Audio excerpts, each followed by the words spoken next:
Over 100 years before COVID-19, there was a pandemic far worse known as the Spanish flu. Researchers estimate that up to 500 million people, one-third of the world population, were infected, and up to 50 million people died.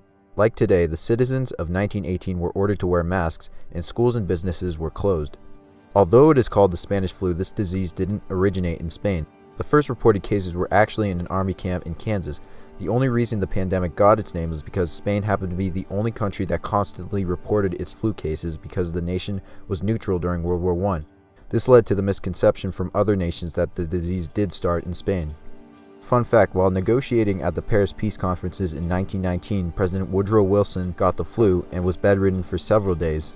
While the first wave of the virus was mild, the second wave was extremely contagious and far more deadly, with people dying within days or even hours after catching it.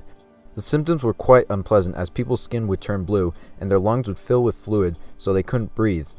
Cities all around the US began posting new regulations. In New York and Philadelphia, there were signs that ordered people not to spit in the streets and to cough and sneeze in a handkerchief. Some cities in western states started requiring masks and facial coverings. Many officials stated that this was a public duty and anyone who refused was a dangerous slacker. Rules for mask wearing were much stricter back then. People who refused to comply were threatened with prison time and fines. Newspapers offered citizens instructions on how to make your own mask at home. Many cities were lenient on what material people could wear for masks in order to encourage them to wear them more. The masks worn by most doctors were made of gauze, a very thin fabric which was not very effective for preventing the spread. While most people in western states complied with mask ordinances, some would cut holes in them to smoke cigarettes, which sort of defeats the purpose of a mask. Similar to today, some people refused to wear masks because they were uncomfortable. Others felt it infringed on their personal freedom. Many newspapers published PSAs for preventing the spread, advising people to wear a mask and avoid people who cough and sneeze without one. Others advised people to keep windows open in a crowded place for fresh air. However, because of World War I, the US government censored and downplayed the seriousness of the virus.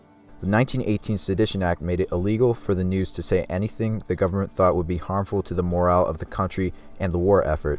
Many newspapers refused to publish warnings from doctors out of fear of the government. Also, with many nurses overseas helping troops in the war, there was a shortage to help sick people back at home. In Europe in 1918, few countries were reporting about the virus due to wartime press censorship laws.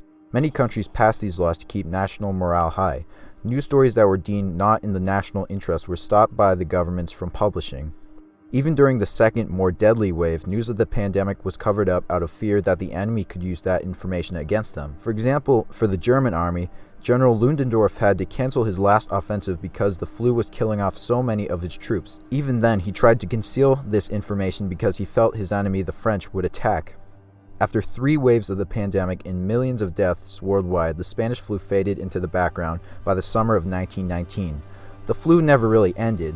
Strains of the 1918 H1N1 virus are responsible for other flu breakouts in 1957, 1968, and 2009, which claimed millions of more lives. The 1918 flu was devastating to the world. Researchers say that more soldiers in World War I died from the pandemic than the war itself. Many people lost loved ones, and some people say that up to 5% of the world population died from this flu. While COVID-19 is not a flu, there are still many lessons we can learn from the Spanish flu to apply to today. One lesson in particular is that there are consequences for misinformation and censorship. Had countries been more open about the coverage of the Spanish flu, citizens would have known to be more precautious and to take this more seriously. Hopefully, this disaster in the early 20th century can serve as a lesson for the world as we fight through this current pandemic.